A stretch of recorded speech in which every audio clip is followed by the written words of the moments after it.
大丈夫、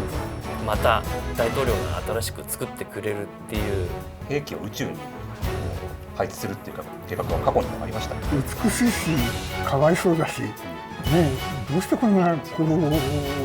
キャラクターを作るんですか、ゲームの中で。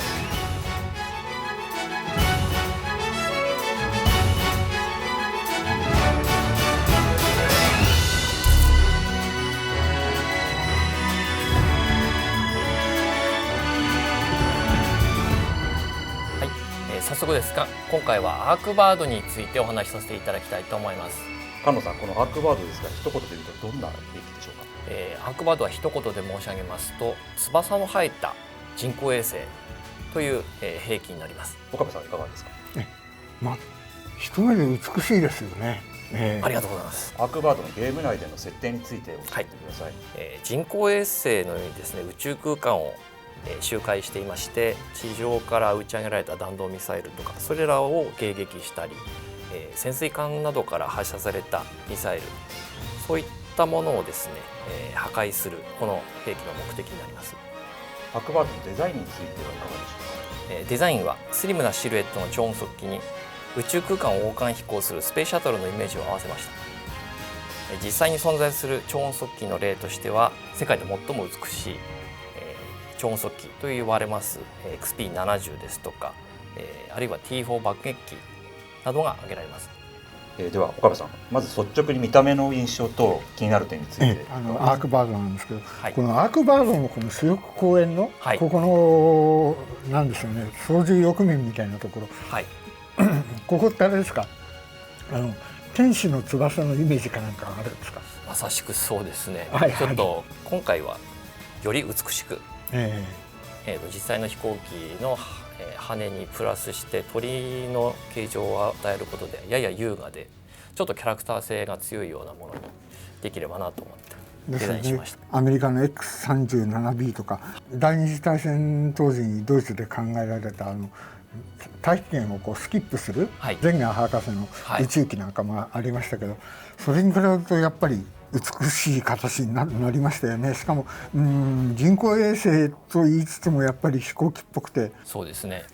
スペースシャトルが最初に、世の中に公開された時に、僕は、大変感銘を受けたんですけれども、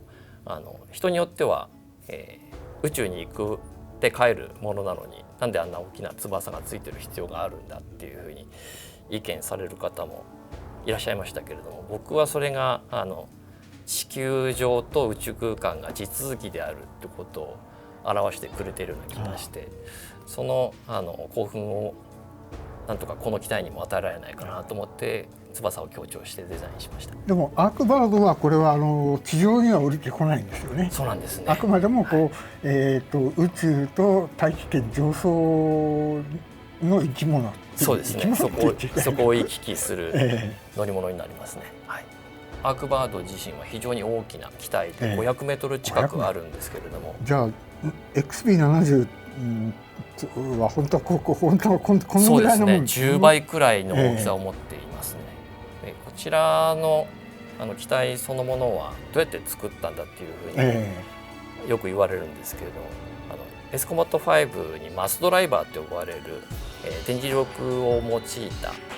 射出装置っていうこうスロープになってて、電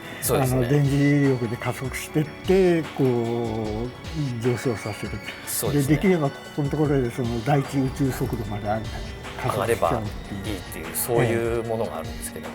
そちらを使って大きな部品などは宇宙空間に打ち上げられて、それらを宇宙空間でアッセンブルして、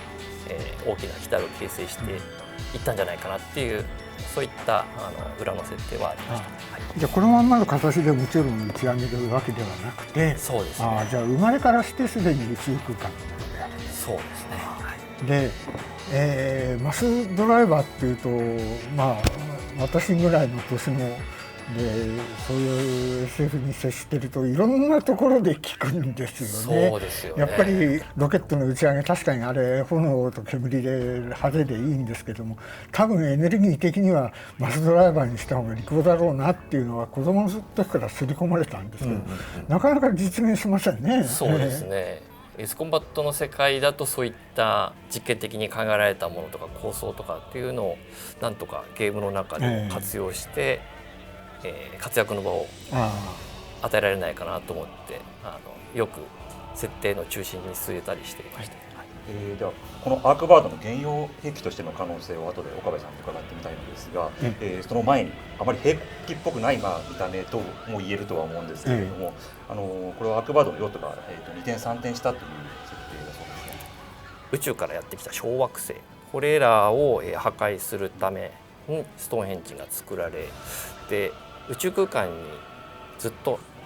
とどまり続ける S デブリを除去するためにも使えるんじゃないかということで目的が変わってようやく完成したという設定になっています。で平和利用されていたものが軍事利用されたりですとか、味方だったものが敵になったりそういった立場が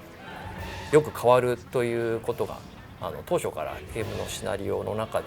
盛り込まれていましたので敵にも味方にも見えるようなどちらにも属さないような個々の存在みたいなものになればいいなと思ってデザインしていました。宇宙空間そのものがどこにも属さないっていうことを象徴するために、この大きな船の中で、サミットを行ったという、ポリティカルな設定っていうのも、考えていました。岡部さん、現実世界でも兵器を宇宙に配置するっていう計画は過去にもありました。そうですね。アメリカはかつて ASAT やってたし、今でもそういう計画を考えている国もあるらしいですし、でこれだけその通信や偵察、指揮管制に宇宙を使うようになってくると、ますますそういうその宇宙空間での戦い、あるいは宇宙の軍事利用っていうのは大事になってくるんですよね。実際今いわゆるマルチドメイン、陸海空それから海中だけじゃなくて、サイバー空間それから宇宙空間っていうそういうことを考えると、それだけ宇宙っていうのも軍事的に重要な空間になってきてるわけですよね。航空自衛隊も、名前を宇宙を入れて変えようとしているし、フランス等々もともと宇宙が名称の中に含まれているところもありますので、各自その辺は宇宙を視野に入れた開発っていうのは各国進めているっていうところだと思います、でアメリカなんかはね、陸軍、海軍、空軍、海兵隊に加えて今度宇宙軍っていうのに独立しましたからね。独立したんですね。岡部さん、ゲーム中でですね、最後にアークバードが撃沈をされる前に、高度2万フィートから、ロケットエンジンで、宇宙上昇を試みるっていうシーンがありますけれども、このアークバードの形状でもそれっていうのは可能なものなんでしょうか。エンジンの推力次第だと思うんですけれどもね、宇宙で作られて宇宙に住んでて、それがこう大気圏に降りてきて高度2万フィートって言ったら6000メートルじゃないですか、旅客機が飛ぶ高度より低いですよね。そうですね。そこまで来てまた宇宙に帰ろうとしているところで撃墜されるってあまりに痛ましくないですか。そうですね、実際にゲーム中でも大きな躯体が海面すれすれまで降りてきてロケットエンジンを再度噴射して地球圏を脱出しようっていう風にするシーケンスは実際にあるんですけれども、なかなかやはり痛々しいイメージがありますし、物理的に本当にそれだけ宇宙空間に上がれるだけの推進力があるかどうかっていうことは、はっきりと言えないんですけれども、かなり宇宙に戻りたかったんじゃないかなと思います。では岡部さん、アークバードの、現用兵器としての可能性についてはいかがでしょうか。衛星軌道上からのそのミサイル迎撃とかそういうことは多分これから考えられていく可能性はあるでしょうね。いわゆる人工衛星なのか、それとも大気圏の中に降りてきて地上に帰ってくるいわゆるスペースシャトルみたいなものになるのかっていうのは、これは各国の考え方でしょうけれども、全長500メートルぐらいあったらかっこいいですよね。ロマンの塊としか言いようがない兵器になればいいなと思って、おります。いろいろと伺ってきましたが、岡部さん、アークバードはいかがでしょうか。美しいしかわいそうだし、ね、どうしてこんなキャラクターを作るんですか、ゲームの中で。ゲーム中のキャラクターでもその喪失について心を痛めるキャラクターももちろんいたんですけども、大丈夫、また大統領が新しく作ってくれるっていうものがあって形があるものがいつかなくなるけども、それを乗り越えてさらに新しい、未来を築いていくっていう、そういった期待感、それも併せ持ってゲームの中で演出できたから、まだあの世界には未来があるんじゃないのかなと今にしてみれば思っています。はい。皆さんいかがだったでしょうか。次回はですね、エースコンバット7よりアーセナルバードについてお話しさせていただきたいと思います。本日はありがとうございました。